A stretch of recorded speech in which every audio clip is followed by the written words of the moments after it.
Hello, gorgeous human beings of the channel. A summit of sisterhood for me, for you, for us. Thank you so much for being here. This is our last call of the day. Tomorrow there are 2 final calls, and that will complete the channel summit. The person that I am bringing up today is such an important person in my life. This has been a private client of mine before she entered the channel, or during the channel, before the channel. Right before. And we have been through so many incredible things together, incredible highs and duality, because that's the nature of this world. When you do big things, you also have to hold the ceiling and the floor. And what I love so much about Briana is she really is one of those people who can be in sisterhood. It's just part of her energetic makeup. Like when I went through some really difficult times last year, she reached out to me and she offered me some incredible support, and I was able to lean back and receive that, and made the world of a difference to me. And then later on, we were able to connect in different circumstances, and I was able to support her like a friendship, like a beyond what's required and expected kind of holding of people. That's what's available. And I've just been so grateful for this person in my life. And I feel like today, the discussion we're going to have is probably going to be a very, very inspiring and powerful discussion, because that's usually the way it goes when the both of us talk. So Briana, come on in, come and meet me. We're both pinned side by side. Hello. I'm so happy to be here. I am so happy that you are here too. Oh gosh, we have been through some stuff. Like putting it lightly. Yes, we have. It's just So Briana is one of my clients, one of the people that I know that I've been in conversation with, who has had $1 million month. And the duality that comes with that, and the pressure that comes with that, and the huge life changes that comes with something like that. And I feel like anytime there's an opportunity for someone to even imagine that that's possible, I want to give them the opportunity to know that. And I'd love to talk about that $1 million month with you if you're open to kind of diving into that. Yeah, super open to it. So there are you have a few businesses. Yes. Can you walk us through the things that you have? What do you offer? What are your businesses? Yeah. I mean, I'll kind of go over the big stones. We won't get into all the minutia, but I have a holistic wellness company where we have spas. We have one in Portland, Oregon, and one in Boulder, Colorado. And then we also have our apothecary, where we sell bath and body things, herbal pain relief products. And then we also have books and courses that we sell all through that part of the Dragon Tree. And then I have my own business where I'm like, they're both my businesses, but this one I don't run with my husband. The other one I do. That is my business where I help mentor people, and I mostly do energy work. And then we also have a real estate company, and then we also do retreats at our home. So many different ways that money can come in. And sometimes you might think that makes it easier, but I actually don't know that I agree with that. Like, that is a lot of things to be holding. Yeah, it is a lot of things to be holding. And there are definitely pluses to it, as there's waxes and wanes in the world of all things, right? Like sometimes in-person things go down, like in COVID, where people were like, I don't know about being in a small room with other people getting touched. I was like, oh, good thing I have other businesses, because otherwise it would have been really hard. It still was really hard, but it would have been harder. And then, things fluctuate online, and then things kind of come up in another way. So it does kind of end up balancing out in a lot of ways, but it is also a lot to track. Yeah. One of the things I love about our discussions is just the groundedness of them, and how matter of fact things are. And I feel like this is one of the reasons that I've never really brought anyone forward to talk about their $1 million month. Any client that I've had that's done that, I've never invited anyone to talk about that publicly. But so this is the first time that I'm ever doing this, but I feel like you're such a perfect energy to talk about this because of the matter of fact groundedness that comes with this discussion. I think a lot of people put this amount on a pedestal, and they're like, if I could do that, it would, like, I would freak out. But in fact, it's more like, okay, when you do that, you realize what's amazing about your businesses, what's amazing about you, and also what's lacking in your businesses and what needs to be addressed. Like it's such a wisdom thing that occurs, I find, whenever you hit that $1 million month. So I'd love if you could share with people, like if people could calibrate to these feelings, like what were the best feelings of having achieved that? Um, Honestly, I had this very incredible feeling. I remember the first day I made $1,000 in my business. I was, I think I was 23 and I had started the Dragon Tree and I was at the spa and we hit $1,000 and I was the one checking people out. I'm the one that like did the numbers at the end of the day and we hit $1,000 and I called my dad. And I remember calling my dad and being like, I cannot believe we made $1,000 in a day. And I just felt like there could be nothing better that I made $1,000 in a day. I like really the feeling inside of me was so excited. And interestingly, hitting $1 million month felt almost exactly the same to me.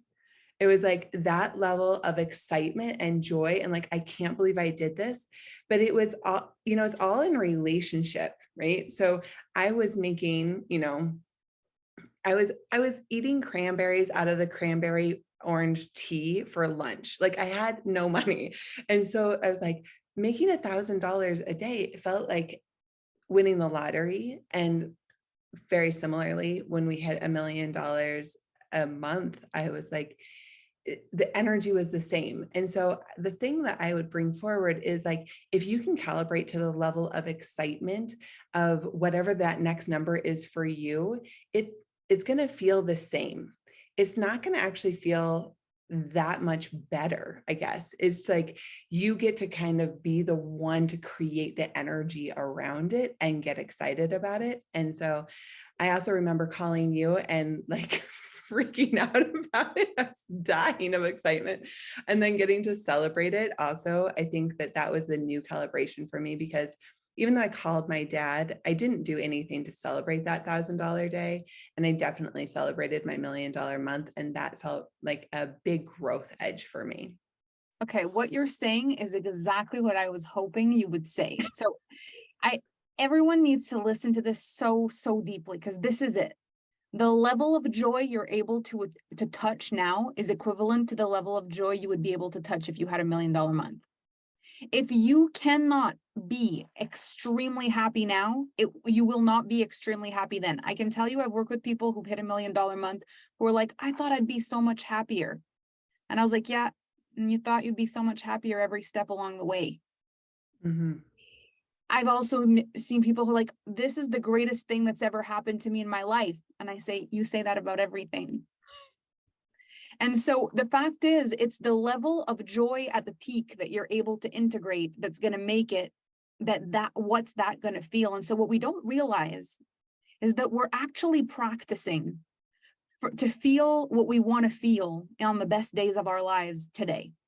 Anything that doesn't feel important enough to be celebrated, that's a sign of how you might react when something great happens that's beyond your expectations now. Because by the time you're a match for it, you're as much a match for it as you're a match for the great things that are in your life now.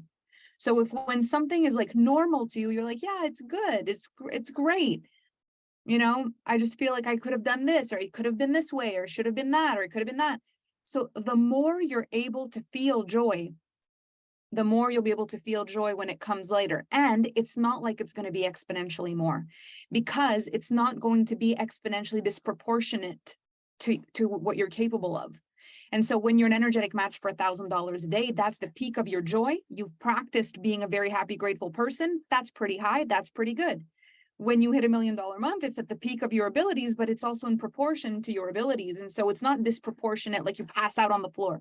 It's not like, because I honestly, I remember, telling my brother when I had made $1 million month, and he was like, how are you just telling me this like this? If I had done that, I think I'd like poop on the floor. And I was like, that's odd. But also, I understand that it would be entirely disproportionate to what makes sense. Whereas right now, for me, it's not disproportionate. And so let's look at the flip sides now. What are some of the things that you felt in duality that were like, oh my God, this is big. Like, this is a lot to hold. I think one of the biggest one was like expecting myself to do that all the time. Like if I don't do that again, then every other month that I haven't done that, I have failed. Right. Mm, It's like, now there's this new number that I know I'm capable of. And so if I'm not doing that, then I'm failing, or I'm not good enough, or I wouldn't want to tell anyone because I would be embarrassed. mm, It's like such a funny thing because I went from like, oh my gosh, I cannot believe this, to be like, oh my gosh, I don't want to share anything with anyone. Because if it's not that, it's just not, like, it's so deflating to all the other achievements. And so that definitely, I had to process a lot of that for sure. So just out of curiosity, if you're listening to this, because I can see a lot of heads nodding, if you're listening to this and there's a part of you that's like, I have a feeling I've even stopped myself from doing something big once because I wanted to avoid that. Like I've had clients, say me, or raise your hand and saying hands up. Like look at this. I've actually had people tell me, I had people that were coming in at the end of the month to pay for stuff, but I was too afraid that if I had a big month this month, I wouldn't be able to have as big of a month the next month. So I didn't answer until the first of the month so that the sales would come in the month after, so that there wouldn't be too much contrast. Like, I don't want to make too many sales. I don't want everybody to buy right now. Let's save some for later. Like, it's not possible that this will happen again. And I really don't want the experience of having a big month and then a small month because I can't handle that. And Mhm. so can you see how, yeah, pacing yourself, trying to get it that it's not too intense, because then how am I going to handle that if it's not as good the next month? When we do that, we actually stunt our growth. And so you've got to be able to sit with the duality. And this is the hardest thing, is to sit with on the same day. And I remember feeling this when I hit my first $1 million year in 2018, like right before midnight. It was like, we hit this milestone 14 minutes before midnight. We've had $1 million year. I'm all excited. I let everybody know about that. And then I realized the next day it's done. It's done. Like, we haven't had $1 million year this year. We had $1 million year last year, even though it was, 20 minutes ago. It's done. It's over. I don't get to feel that all year. It's over. I've got to start over. What if I don't do it again? Mhm. And in the same day, it was the highest of the highs and the scared fear of like, oh no, like everyone's expecting me to do this. Did you have people reaching out to you being like, oh my gosh, you're going to have like a $20 million year? Did people start doing that to you at all? I think, mostly it was people saying like, I can't believe you did that. Will you like tell me everything about it? Me being Yeah. like, the everything about it is so complicated in my case, because because we have so many businesses. I'm like, oh, it's not even really that applicable, but I can talk to you about the feelings. So there was some of that. And then there was definitely a lot of people predicting how much money I would make Yeah. in the rest of the year. And I was kind of like, well, maybe. I mean, who knows? And I felt more and more open about it, mostly because of my husband, because he was like, $1 million is great, but like $900,000 is also great. Like there's so many great numbers of money to make. Like he really helped me chill out about it, which was really helpful. Because at first I was like, oh no, I feel like I must perform. And Yeah. that was a hard energy to be in. So and I think this is going to be so healing for everyone, because now with space and time and landing and groundedness and maturity and hindsight and all the things, are you able to see that a person that does $1 million in a month, even if it's only one time in their whole entire life, is actually probably the most impressive financial story of every room they ever walk into ever for the rest of their life? Yeah, it's funny because my mom has a business, and when she found out that I made $1 million in a month, she was just like, that's unbelievable. I mean, she sold her businesses a while ago, but she's like, I can't even imagine that ever happening. And she's very successful now. And then we were at all of her like fancy, she lives at this fancy place. So we were around all of her very fancy friends. And my sister was like, you've probably made more money than all of them in one. And I was like, it was just a fun kind of like, it's good for me to make it light and fun because then I felt less pressure. And also I feel like pretty humble about it too. I'm like, yeah. And also, it was a coalition of things and I do expect it will happen again. And I Yeah. also feel very like blessed that it happened in a lot of ways. Like when I feel into the energy of any achievement, whether what you want to do is have your first $10,000 month, whether what you want is your first six-figure year, whether it's $1 million year that you're going for or $1 million month, the energy that we don't realize we're attaching to the whole thing, for a lot of times, is we're just thinking about doing it once. Whether we realize it or not, that's really what we're doing. And so what sucks is that we really only put the energy on it to achieve it once. And the minute we achieve it once, we discredit it for only having happened once. It's like it took us a lifetime to make this happen, and it does. And in the minute it happens, we're like, we should be able to do it again next month. It's like, this took me a lifetime to do once. What is this pressure I'm putting on myself? And when you think of the experience of being a businesswoman, when you think of the experience of succeeding, a magical milestone like that, it's such a big deal for you. I think what we really hope that we can do is say, I did it. I did it.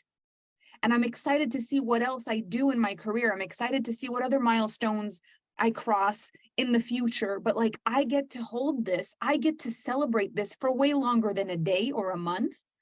This Mhm. isn't like, okay, good for you, quick, get the next month going because we need to do it again. It's like, how long can I actually appreciate what it's taken me a lifetime to do?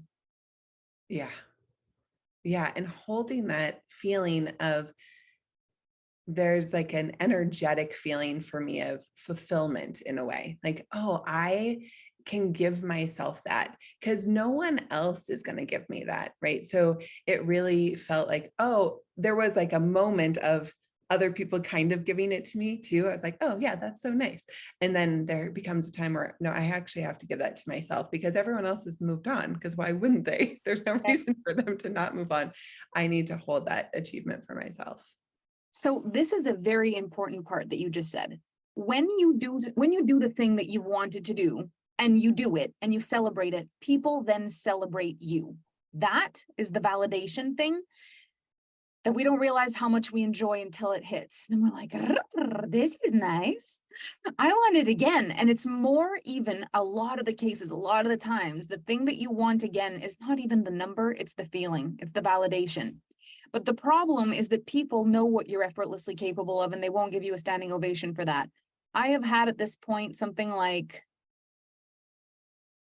I don't know, like 40 seven-figure or multiple seven-figure months. I don't get a standing ovation anymore. People are like, when you do $1 million a day every day for 10 years, tell us. But if not, like, I can't make a post every month. We had $1 million a month. We're like, we know, like, it's not even interesting anymore. And so even if you did it every month, you would run out of the validation anyway. And that's what the biggest pain is when you're building your business, not from a place of, I'm building my business for my life. I'm building my business for my joy. I'm building my business for my family, for my financial situation, not just to inspire and motivate other people. It's a bonus that I can inspire and motivate other people. But when my business becomes not just about me and my family or how much I want to work, but also about whether or not I'm getting the validation from other people, I lose complete power over myself and my business. And it becomes a performance, a circus act. Let's see how much money you can make. What's the point? So Yeah. I think these conversations are so important because for anyone, thriving to do this, if a big piece of the reason why you're doing it is validation, it's wild how fast it goes away. Yeah. It's like when you think of artists, they get on a stage and they get a show and there's a standing ovation and it lasts for maybe 5 minutes. And then they don't get that again until they get on another stage. And then another stage, and then another stage, and then another stage, and then another stage. And so if they're not filling their own cup outside of the external validation of people giving them a standing ovation, life pales in comparison to their achievements. I don't ever want that to be my life.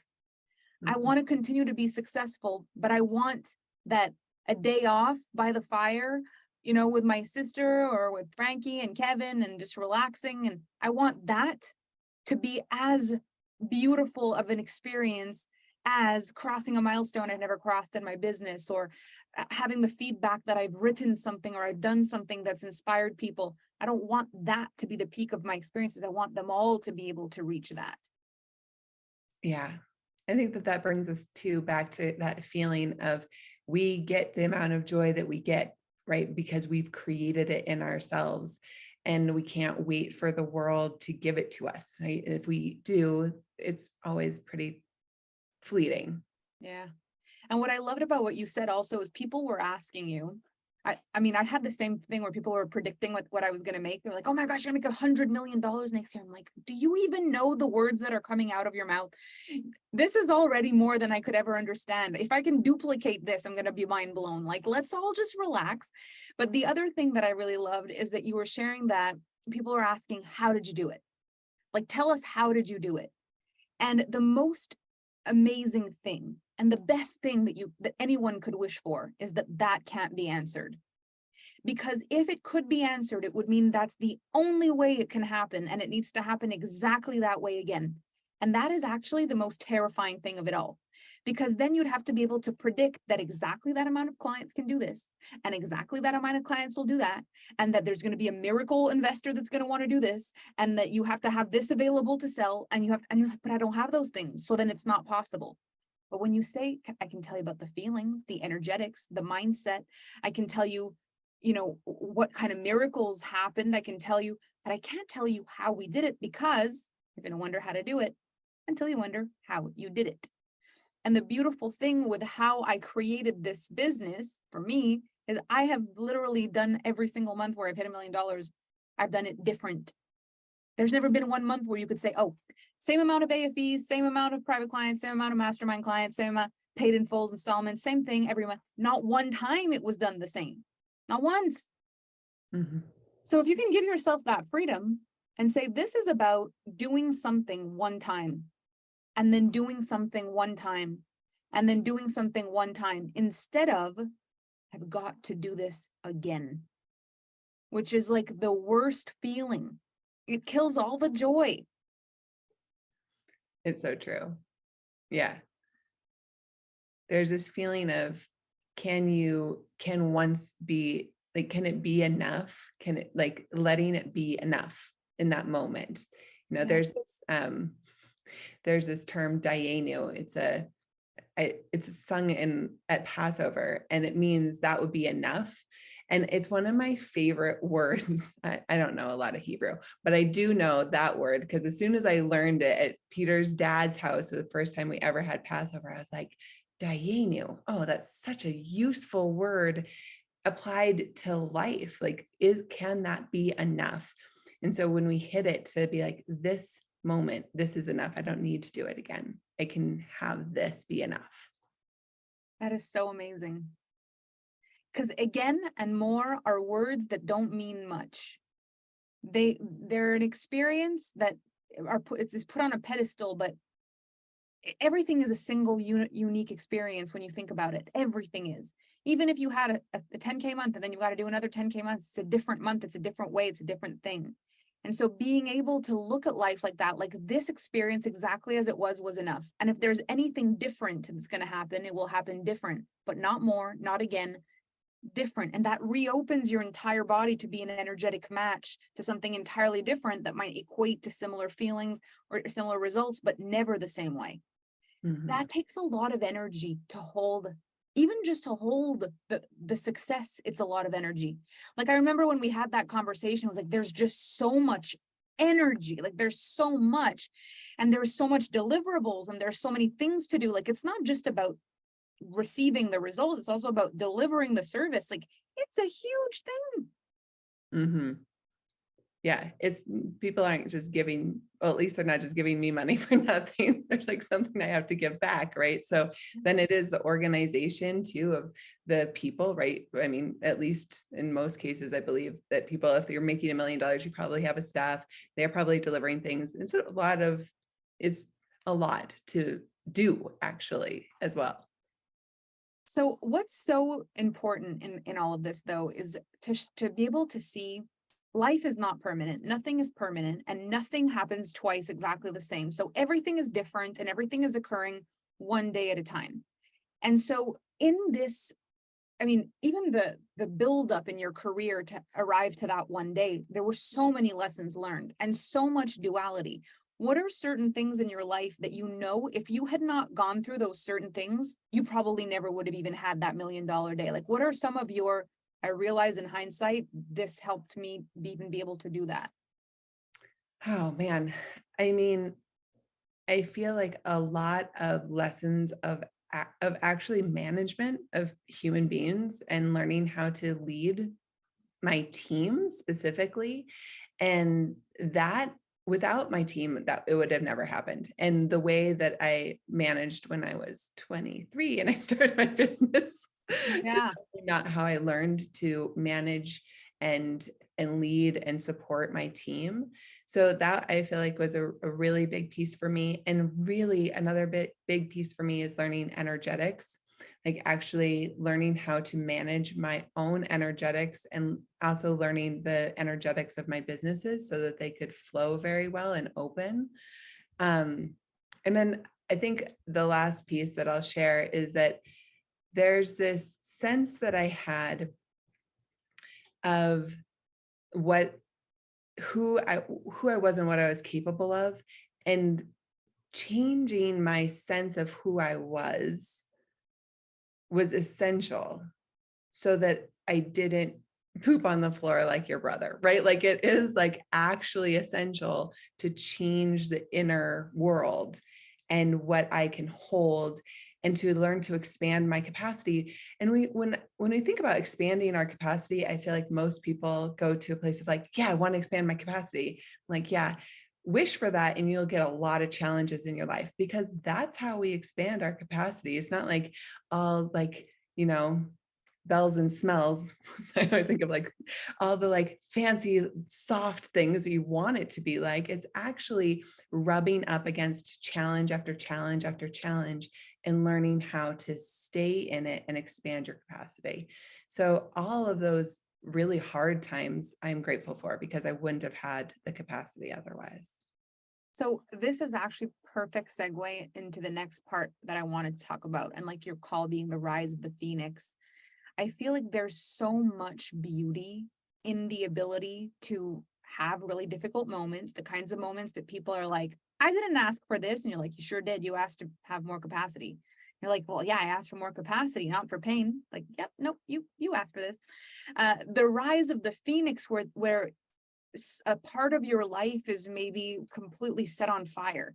A belief system that you have just burned down. A relationship you may have had just burned down. Something you've been banking on just changed at the last minute.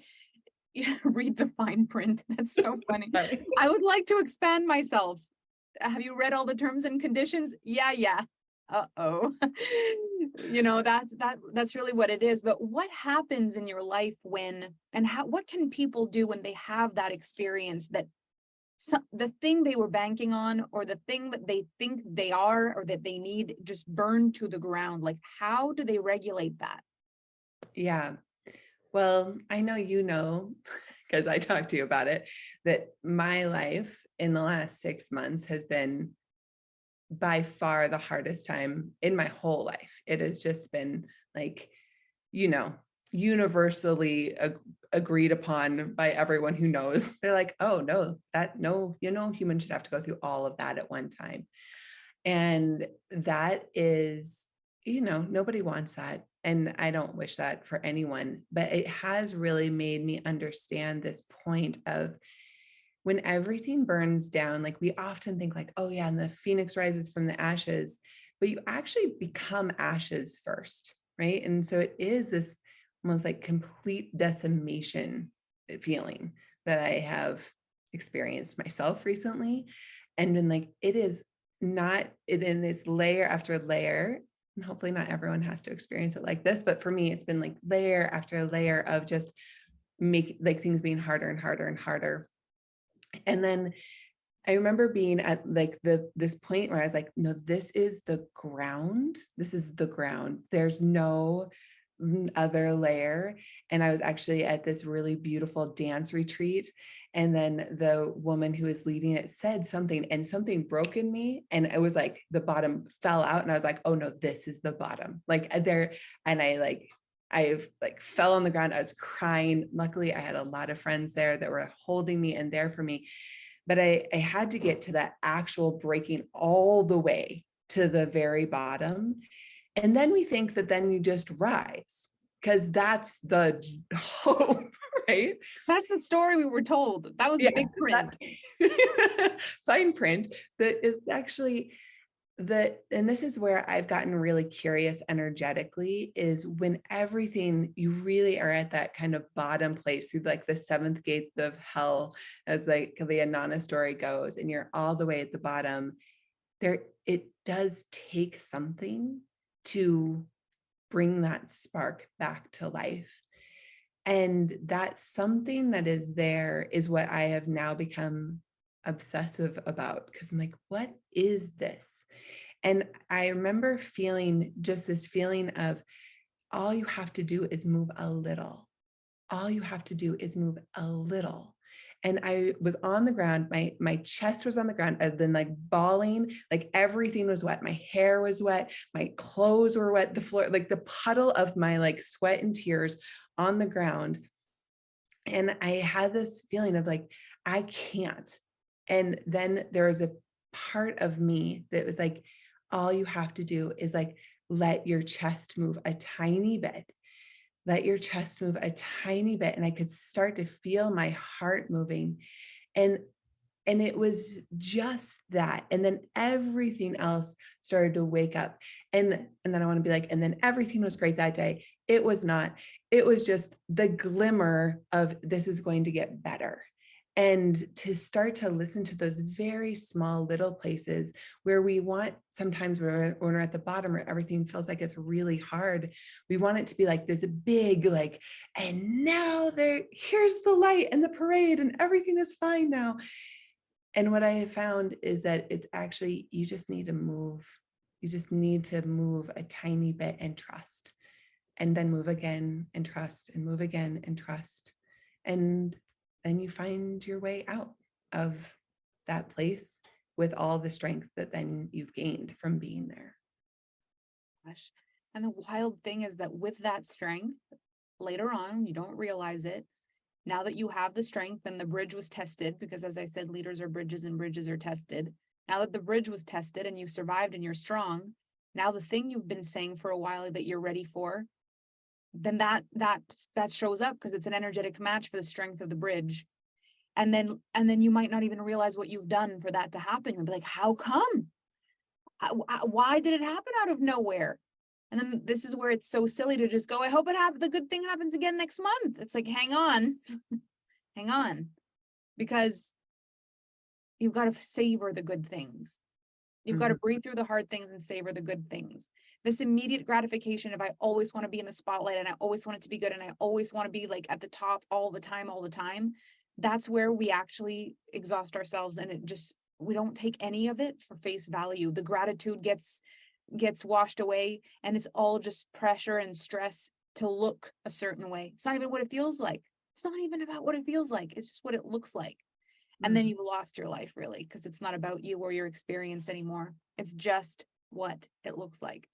So what I love about everything you've said here, and gosh, I can attest to this, because when I was going through the period of time I was going through, I have not yet even told my family everything that was happening at the same time. Like no one except for Kevin knows everything that was happening at the same time during those times. And I remember telling Kevin, like, there cannot be another thing. Like, I'm going to die. Like, there can't be another thing. And he was like, there won't be another thing. And I'm like, but I feel like there's another thing. I can feel it. Like something's coming. He was like, stop saying that. You're going to manifest it. I'm like, I'm not going to manifest it. I know it's there. Boom, another thing. I was like, oh my God. And I felt it until a moment I was like, I feel like there's nothing more coming. But what do I do with this? And it was around that time where you were like, I just want to offer you something. There's a process I do with my clients and I can like tidy up the energy. And you gave me these recordings and I listened to them and you did this energy work for me.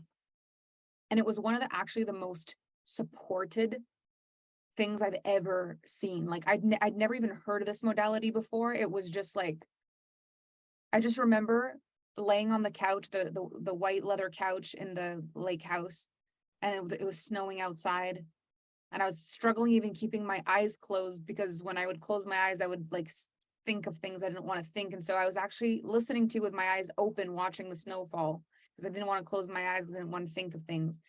And every time I did it, it just became easier and easier and easier and easier and easier. And I feel like that really was the beginning of transformation, like letting something and someone start to help pick it apart.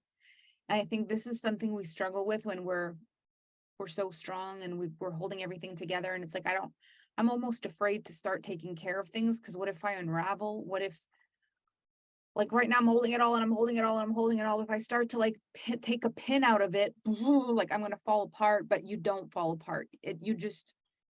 It falls into place.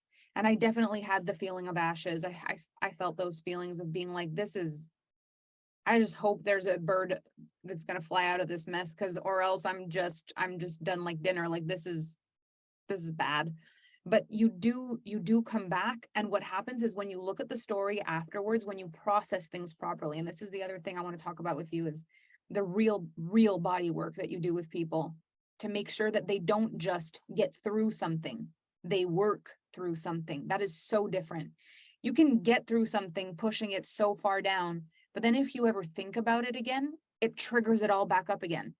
Mhm. Versus when you work through something, and then when you think back at it, it doesn't even hold the same charge. Like I can think back at that time and I do not have the feelings about it. I worked through something and I just get through something. So when clients come to you, that was one modality. I don't know if that's like the most prevalent one that you do, but when clients are coming to you for energy work, what does that look like? Like what are some of the things that you help them through, and what are some of the processes you work with? Yeah, I mean, I do energy work in the really like what is here, and we go into it. And I think that there is, a lot of times, like my brother used to say, like, you like push it all the way down. Like he had a lot of emotional sisters. So he told us that a lot. Just push it all the way down. You're like, okay, we're not doing that. But this experience of really going into the energy that is there presently. And then I am able to, I mean, I'm mostly like mostly see and feel energy, and then can move it around so that it starts to create some space and alignment, so that we can start to kind of like see the bigger picture, right? Like see what is actually here. And then we can then process it like energetically one at a time. And then I work with my clients usually to also process that emotionally, and then process it in our bodies, and process it then like what are we going to do. So working from what I feel is the root level, is the energetic level. And when we work at the energetic level, it makes all those other levels easier, because we've addressed the energy, and then we can address the emotions, and then we can address the thoughts, and then we can address the actions, and how things are actually moving out there. But this is how we thoroughly actually rewire something that's going on for people, rather than uh, you know just trying to cut it out and shove it down, which, as you said, doesn't really work. So these processes are so important. And I know for me, I learned about the mind way before I learned about the nervous system. I learned about my thoughts and my feelings way before I understood like trauma and body work. And so a lot of the times I would find ways to think things that would change the feeling, and then the feeling changed, and then it dismantled stuff. But other times I just could not get my mind to think a different thought. And it was like, I know what I'm supposed to do, but no matter what I'm trying to think, there's this like, this is not true. Your positive thought is being denied. Like I'm trying so hard. It's just like, no, I know I don't believe myself when I'm saying this positive thing. As a matter of fact, the more I'm pushing to say this positive thing, the more the real truth of what I feel is coming up strong inside of me, like a big tornado. Like, listen to me. You can't just push this fake truth down my throat. I'm telling you, I'm not okay. And so I feel like leaning into the body work, and a lot of the, for me, I'll do a lot of tapping, just anything that releases the trapped energy, so that then you can go into the thoughts and the feelings after after you've gone past the block has actually been such a huge relief for me. And I feel like you are very, very, very gifted at that part. That's really an amazing thing that you do. Thank you. Yeah, I mean, I think, mindset work, I probably started with that too. I mean, I did. Um, and I think that mindset work is so important as well. And I think the energy work makes mindset work easier. Like, oh, because now you don't have to fight against something so much. So, building all those things together and like emotional intelligence, mindset work, and, the somatic experience as well. Yeah, that's huge. So what would you say to a person that's in this group right now and is, because I really wanted to bring something in that was like massive so people could understand, because can everyone see, just hearing her, watching her, the groundedness I was talking about? Like, this makes something like $1 million month just feel like a very possible human experience. And that's really what I wanted you to feel. Like, we can do anything. It does not change us. We're just as grounded. We're just as real. Life happens before, during, and after that. Like, I really felt this, you're the correct person to ever talk about this topic, because it's just so real, and it comes with all the feelings. It's the, I want to call my dad in gratitude mixed with the, and now I have stuff to do. And like, it didn't change me. I'm not all of a sudden every single only thing I ever say is about that 1 month. Like, I've got a whole other life about me, and there's so many other things, and I'm doing the work about all kinds of other things. Like, I just knew you would be the right person to bring in. But if someone is here with a dream that they consider to be so big, it's the equivalent to them energetically of $1 million month. They know they could do it. They feel it. They know it. They keep seeing evidence all around them, but it's like they won't let themselves believe it, or they won't let themselves feel it. What are some energetic practices that they can maybe start doing to allow some of this to happen for them? Yeah. Well, I would say one of the first things is kind of leaning into your challenges, right? I think that when a lot of times when we have a big dream, it's when we see things working that we're like, oh, it's working. I feel more positive about it. I feel more expanded toward that. And that is, I think yes, keep that. And when we see challenges in our lives, if we can also be like, oh, it's happening because I am being challenged, that means I'm being expanded. And so when we can see both our challenges and the like brilliant like coalescence of things happening at the same time, both of those things as signs to us that we're moving toward that, it kind of becomes like a 24/7, they're signs, right? It's happening, it's happening. And that I think is really really supportive. I don't know that it's essential, but for me it was really supportive. And then energetically, I mean, to me, there's practices of receiving.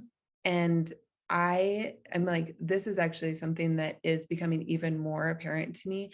Our ability to receive and how that, like, to receive love, to receive money, to be in receivership is actually kind of like a divine gift, not just to ourselves, but to the world, because it's like this connected feeling of we are all actually part of oneness and part of the universe and connected to the divine. And when you can switch over to understanding how important it is for you to receive, and the, it sounds so, I think we talk about it so much, and sometimes we're just like, I can receive, I want to receive. And I'm like, can you really though? To actually practice this and to clear all of the energetics around it. So one practice, and I mean, there are so many, I work with people on this for years together, right? But one practice I would recommend is actually practicing receiving and noticing in your energy what comes up when you receive. And notice if you have a little block. And when you have a little block, don't judge yourself and be like, damn it, I guess I'll never get anything. Instead, let's look at that block and see what's there and go into that energy so that we can release that blockage, so that next time you go to receive, that little block isn't there. might have another little block, right? And you'll find that there are probably very many or little tangles or little ways. And if you can just start to untangle those by being curious and actually really attentive to your energy, it's so, you'll find, well, you may find that there's many, but also that as you start to release them, new things come on board. And you can do this in so many ways: receiving money, receiving compliments, receiving love, receiving orgasms. That's a great way to do it, actually. There's so many ways that we receive things, and you can really feel it and open that up. So, I mean, I could talk about what to do about, going towards your big dreams energetically for the next many years, I but know. I feel like that is a good practice to start with. It is definitely. And I will tell you, this has been such important work for me because when I first began my journey, I did not think my issue was receiving. I did exactly what you just said. I said, I want to receive more. I can do it. And when I imagined that, I only just imagined like receiving money, like receiving being paid for things. But what I realized is that in any other thing where it wasn't being paid for what I believed I deserved to be paid for, or was not being given something I feel I had worked for, like the equivalent, like I deserve this, if it wasn't an exact equivalent of what I felt I deserved, there was this extreme amount of guilt that came with the receiving where I ended up giving back way more than I had ever received. And what would happen is I would create deficit every time I received something. And it didn't matter what it was. It didn't matter if it was a compliment. If someone would have bought me a cup of coffee, the next time I would have taken them out to a 5-star dinner. You know, it's like they give me 10 extra minutes of their time, I'll give them an hour. Because I can't possibly accept this without giving back so much more. And so I was hiding it in a certain way because it looked like I was receiving, but only as long as I gave back 100 times what I'd received. And that is something I had to work on. The other thing I noticed that was very hard for me, that was actually quite life-changing, was someone had said to me, you want to know how good of a receiver you are? See if you can hold a gaze. And I Mm. was like, what do you mean? If I can hold a gaze with what? They were like, with another person, like a stranger. I was like, well, what if they come talk to me? They said, then you'll receive that they'll come talk to you. I was like, I don't want that. I was like, this is the beginning of the practice. Like, it gets weird so fast, you guys. Like, I would really try it. Mm-hmm. You go to the store, you see a person, and you look at them. How long until your whole body's like, I am receiving too much attention? If you smile and they smile back, oh my gosh, what am I even allowed to receive this smile from the stranger? This is so awkward. If they come over to you, you feel like you're going to pass out. You're like, oh no, what have I done? It's just so odd how fast we shut down our energy from receiving, and it's not like a stare, it's a gaze. So it's a very gentle, I'm looking in your direction. It happens. You think you have to hold it for like 5 seconds for it to be weird. 1 second, it's weird. A fraction of a second is weird. The minute you notice you're about to do it, you're like, I don't know, I quit. It's so uncomfortable to even just receive connection with people. And so never mind a compliment and never mind a whatever else, but the most authentic expression of receiving is just being with people and not filling the space with something else. And it's the hardest thing to do, because even a compliment you can deflect, a gift you can give back, or you can over exaggerate a reaction. But being with just like, I'm with you and I'm looking at you or I'm smiling at you is the most sensitive thing that you can't make up for, because then you're even weirder. Like, you can't be like, oh, you looked at me, I'm going to up the game and buy you a coffee and smile at you and invite you over for lunch. Like, that's like, what? You Like can't. all of a sudden we're dating. Oops. Yeah. I was just looking. Like, it's like, you can't overcompensate with it. You have to just be with it. And that was one of the most life-changing practices for me, was noticing how uncomfortable I am just receiving energy from another person. It's too subtle to be able to overgive back. So you've got to be with it. And if you do it, I want to know your experience in the Alpha Femme group.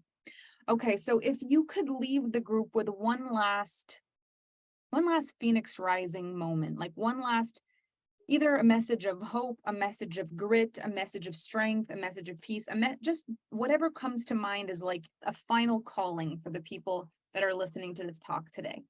Mm.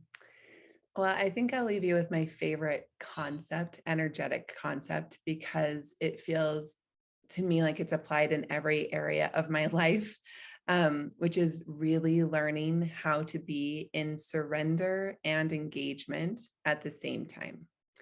this is like, if I could teach the whole world one thing, it wouldn't be to sing. You know how that song is? It wouldn't Yes. be to teach them to sing. It would be to teach them to surrender and engage at the exact same time, so that it actually, what is born of that is that a new way of being. And it feels like this very sweet, energetic spot to be doing life from.